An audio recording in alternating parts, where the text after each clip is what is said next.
Anies bagaikan permata brilian yang kendati pun dimasukkan ke dalam lumpur, diinjak-injak dia di dalam lumpur itu, tetapi yang namanya brilian tetap juga berkilau.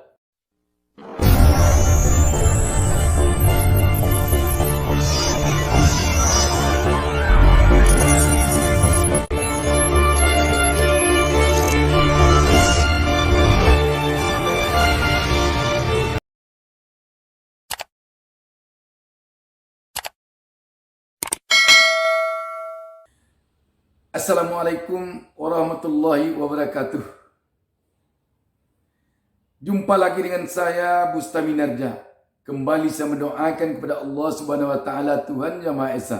Semoga seluruh penonton channel YouTube Bustami Narja selalu berada di dalam lindungan Allah Subhanahu wa taala, Tuhan Yang Maha Esa.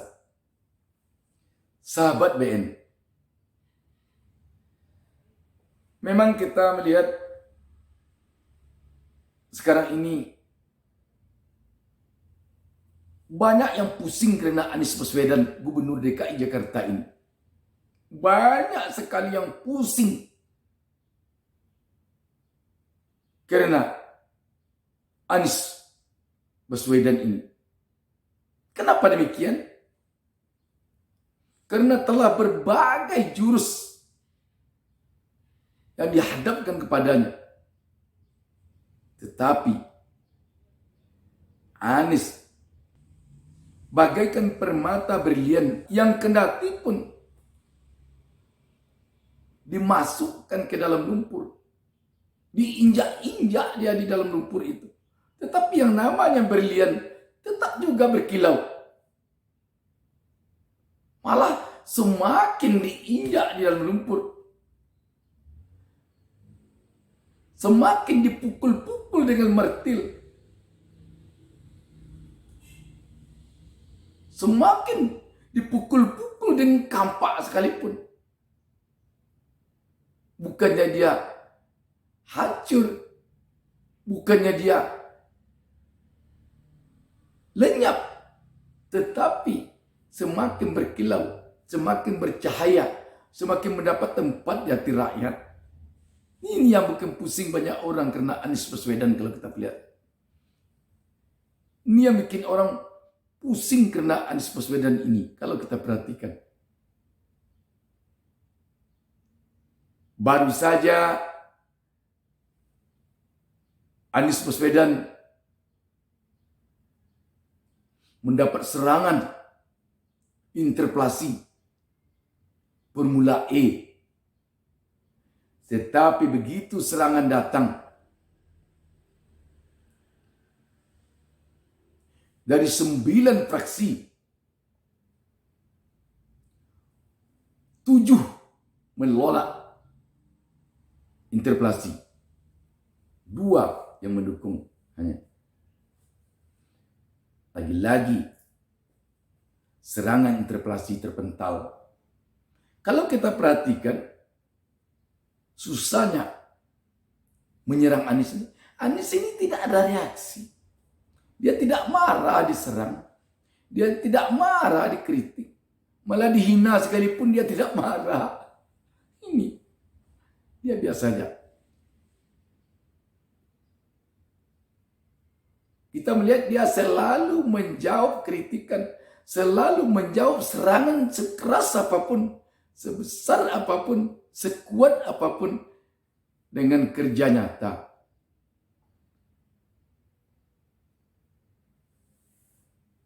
Lihat itu perkampungan akuarium. Begitu rakyat yang merasakan, waduh.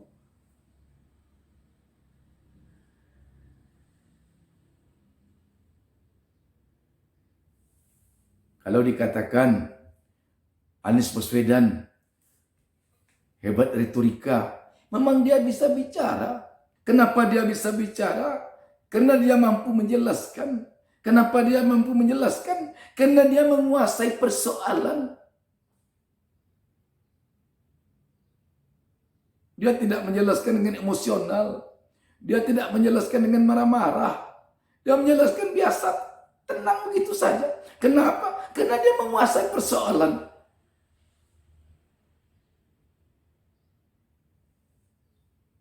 Ini memang Anies ini bikin pusing banyak orang.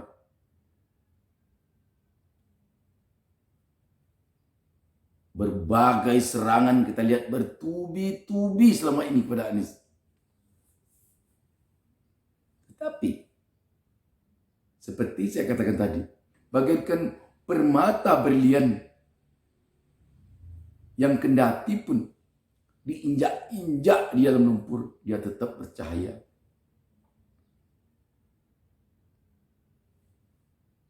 Kalau kita sekarang pergi ke daerah-daerah,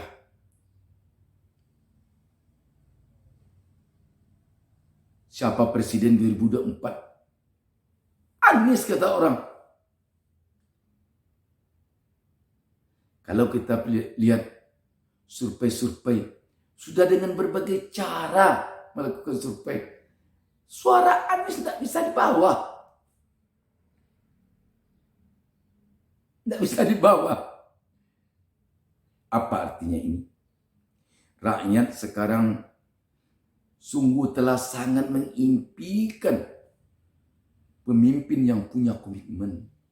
Rakyat saya ini sudah sangat mengimpikan pemimpin yang betul-betul bersahabat dengan rakyat. Yang benar-benar sama perkataan mulutnya dengan detak hatinya terhadap rakyat.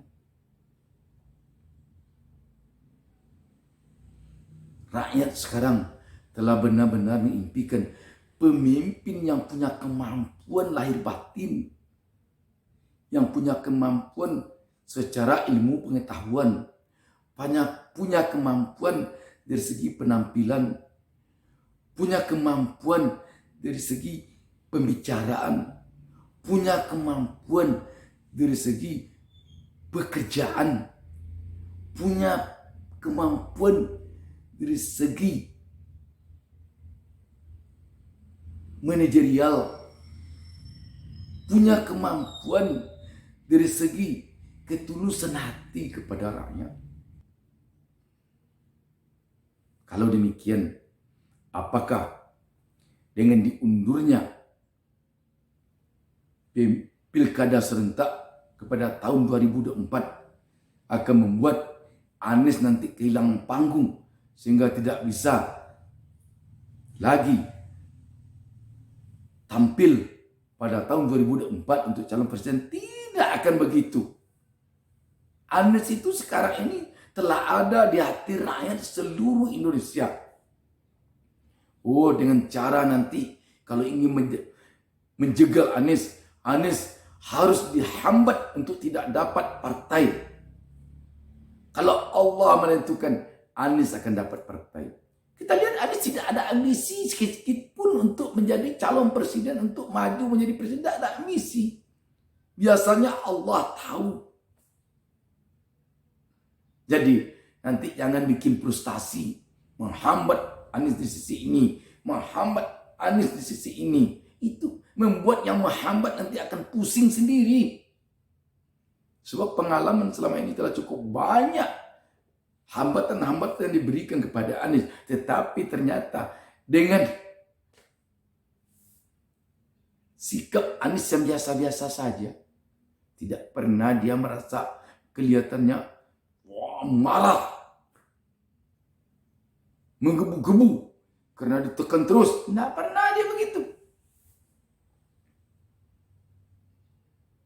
Ini yang sulit ada pada pemimpin yang lain, yang ada pada Anies. Selama ini ada lagi akhir-akhir ini dibuat survei yang naik ini. Anies tidak bereaksi sama sekali. Tapi nama dia tetap terus ada di sana.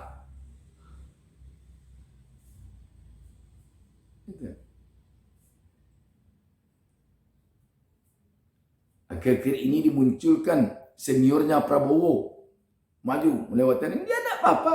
Akhirnya Prabowo jatuh ke bawah, dia survei, Anies naik lagi.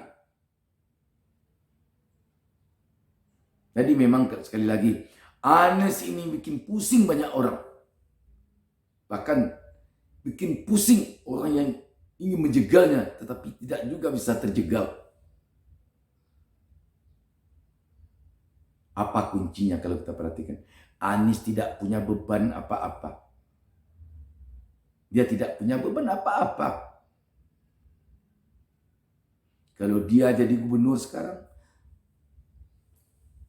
ya jadi gubernur. Bekerja dia untuk DKI Jakarta, untuk rakyat DKI Jakarta. Bagaimana kemarin ini menggebu-gebunya persoalan COVID-19.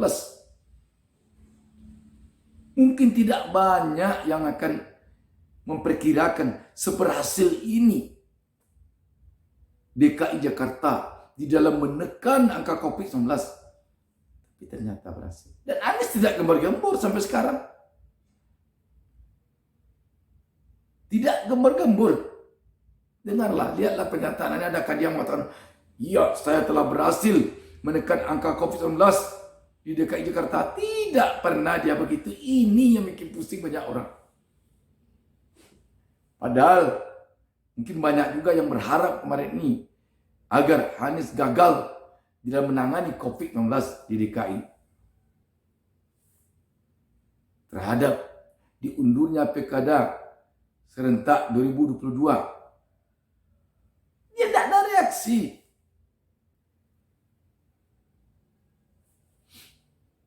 Jadi rakyat seluruh Indonesia kelihatannya sekarang memang sangat menginginkan pemimpin seperti Anies. Senyumnya yang bersahabat, buat tuturnya yang menenangkan jiwa, pembawaannya yang membuat pikiran orang tenang. Sulit didapatkan dari pemimpin yang lain selain dari Anies. Sekarang sekali lagi terbukti dengan interpelasi kemarin ini, terbukti 7 fraksi yang mendukung Anies. Bagaimana ini kalau kita bawakan kepada Pilpres 2024 mendatang? Kalau kita bawakan ke sana, apakah ini bayangan? Wallahu alam. Allah tentu yang tahu. 7 fraksi mendukung. Gerindra, Nasdem, PKS, PAN, Golkar, Demokrat, fraksi PKB, P3. Apakah ini merupakan sinyal untuk dukungan partai terhadap Anies tahun 2024 mendatang? Kalau Allah nanti mentakdirkan dia maju sebagai capres, sekali lagi hanya Allah yang tahu. Tetapi setidaknya ini sebuah sinyal yang mungkin digerakkan Allah Subhanahu wa taala kepada Indonesia. 7 fraksi mendukung ini transparan sekali.